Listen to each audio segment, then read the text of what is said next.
Awesome. Yeah. Well, thank you everyone for tuning in for Tour Tuesday. Today we are joined by Leslie from Hope Haven. So after our Mhm. short intro video, we'll go ahead and hop into our conversation.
All right.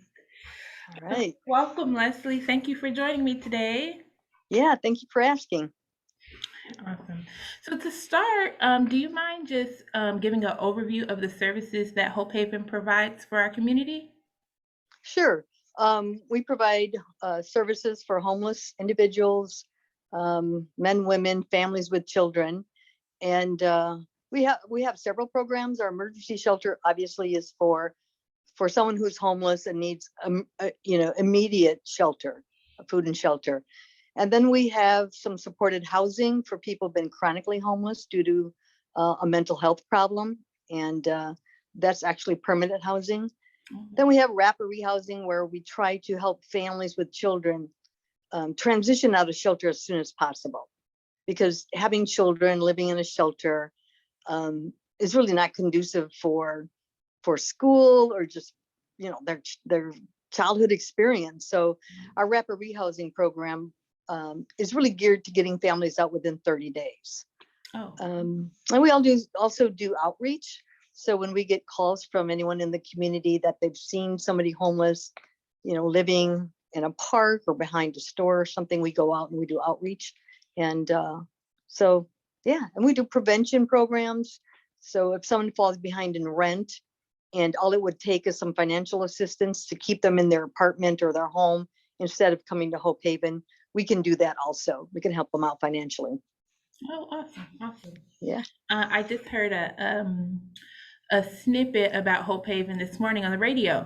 So Oh, that was kind of that was a nice ad to kind of get a quick overview of what you all do at Hope yeah. Haven. Um, so here at Kishwaukee United Way, I'm sure you know that we focus on three impact areas of health, education, um, and financial stability, and or hmm meeting basic needs. So, in your opinion, what impact area does Hope Haven most align with? Yeah, I think meet and basic needs. Obviously, we provide shelter, food, clothing, supportive services, just a holistic array of services for the homeless. But it really is first, providing emergency services, which is making sure people are safe, sheltered, and fed. So, yeah. Absolutely. So how does your partnership with Kishwaukee United Way help you carry out your mission and vision at Hope Haven? Well, we've been receiving funds from Kishwaukee United Way since I started here, which was 27 years ago. Yeah. So, what you know, the the funds we get there, it's hard to explain that. Every dollar we get is important, and Right. so if we get less funding, we don't have a lot of fat in our budget. There's not a lot of places to cut it. So every dollar we receive from United Way goes back into, you know, the services we provide to clients. Um, yeah, like I said, every time if there's a cut in any government funding or donations, it, unfortunately, it affects the shelter and the clients that we serve. So it really just Mhm. helps us operate our agency. For sure. I know I enjoyed this past year being able to provide donations to you all for some of the donation drives that we held last year, Mhm. especially October. That was pretty Yes. popular within the community, and we were so Yeah. grateful to be able to provide you with those donations as well, aside from the traditional allocations. Right. Um, are you able to give us a few examples of something that you're able to accomplish through United Way funding? Just something you can think of maybe that you all are able to do with that? Well, again, since we really focus the United Way dollars on our emergency shelter, it's we serve almost 300 clients a year. Mm, So those are unduplicated. So there's a 300 clients. So what would happen if we weren't here? Where would those 300 people go? right, And so United Way funds go directly into providing the services we provide: food, pillows, blankets, right. really just the Well, basic needs. And right. so, yeah, it's invaluable for us. Awesome. Do you have any goals that the community could help you out with this year, or anything you guys are trying to accomplish or roll out that the community could help with? um Last 2 years have been very weird with COVID. um but one of the things we're working on prior to COVID is, the building is 21 years old now, or 22. And so we really need to do some rehab. Some of the bathrooms are in pretty bad condition. Um, since opening up in 2020, we've probably served, I think I figured out, like 10,000 people. So Wow. there's been a lot of wear and tear on the building. We need a new roof. Need a new roof. We need the bathrooms rehabbed. We started the project prior to COVID, but then everything slowed down because we were on shutdown, and nobody was allowed in the building. Right. So we're still raising money for to redo our bathrooms. Okay. Um, and I know it's a big project, but for us, it's just a basic The need to basic. provide.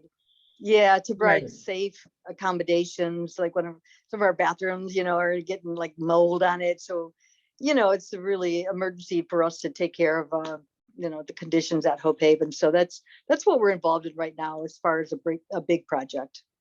Okay. Awesome. So I know with COVID, things have been weird, like you said, but are Yeah. there any opportunities for the community to be involved with Hope Haven for volunteering or anything like that? Yeah, we've been on lockdown for 2 years, and that means no one could come in but the employees and the residents. Hmm. Um, we just this week decided that we would open up again to the community for the first time in 2 years. Wow. So yeah, so we're excited. I mean, people come in. We used to have community members in here every day.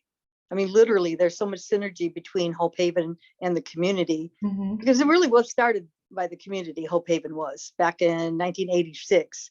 We Okay. started a PADS program. It's all volunteer. So a lot of people in the community have an attachment to Hope Haven. And so we enjoyed having people in. They would, like I said, they would serve meals. They would, organize you know, our linen closet or our supply closet. Right. Sometimes they would just talk to residents and be a presence here, clean, teach computer, just a variety of things. Right. So yeah, we're excited to see people again. Yeah, that's exciting. That's Yeah, it exciting. is. That's awesome. Um, do you use 211 as a resource within your agency? Yes. Yeah, we're signed up for 211, and actually we get a lot of people calling and saying they got our the information from 211. Awesome. Glad to hear that. Always glad to hear that 201 is being utilized. Yes. Um, I had a, oh man, I just lost it. Um, Want to talk about how wonderful we are? absolutely. So I guess if you just want to give a quick, if someone is in need of services, or knows someone who is in need of services, they just reach out to Hope Haven. And Yeah, they can call, um, or they can come over. A lot of the people that we get are brought over by the police, because the police find them in a park, or people go to churches. So mm, probably our two main referral entities are law enforcement and churches. So other than that, people call, or they just come over. But like I said, the most of them are, um, you know, churches and law enforcement. So yeah, right. but people can call or stop by. Awesome. And so is there an intake process? And do you all typically have space for someone who is in need of shelter? Yeah, the intake process is unfortunately pretty long. It's like 18 pages, Okay. but we get funding from HUD, Department of Housing Urban Development, which is a federal program, and we get state of Illinois funds. So Okay. there's certain documents that they require that we fill out. Right. So it kind of is a long process, but it also gives people the opportunity to kind of tell their story.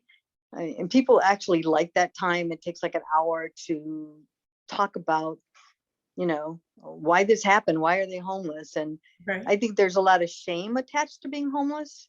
And so when during the intake process, it just seems like people want to tell, our workers how this happened to them, Right. that they're not lazy, or, they're not addicted, or they're not mentally ill, Right. so yeah, people like to tell their story. But yeah, the intake process is long, but we get a lot of valuable information, so we know what services to provide. Like if someone comes in and they don't have a social security card or their birth certificate, things that they need for employment. Hmm. So we find that out in the intake process, or they don't have insurance, so we can help them apply for insurance. So the intake process is important, because then we also identify, what their needs are. Awesome. Awesome. That's good to hear. It's Yeah. definitely good to know. I think those are all the questions that I have for you, Leslie. Is there anything else that you would like to share? No, I mean, just thank you to the community. You've always been there for us. The last 2 years have been very difficult, and people, dropped off supplies and food and masks and, sanitizer and cleaning supplies. So Right. even though we didn't have that face-to-face interactions, it was just, the kindness of strangers. They didn't need that, oh, thank you so much. They would drop it off and leave. Right. So just to thank you to the community for just being so supportive over the years. We really appreciate it. Absolutely. We live in an awesome place, but that has a very supportive community for sure. Absolutely. Well, Yeah, thank you so much for taking time out of your afternoon to join us. sure. We definitely value your partnership here at the United Way, and I look forward Okay. to talking with you soon. Sounds good. Thank you so much. Awesome. Have a good one. You too.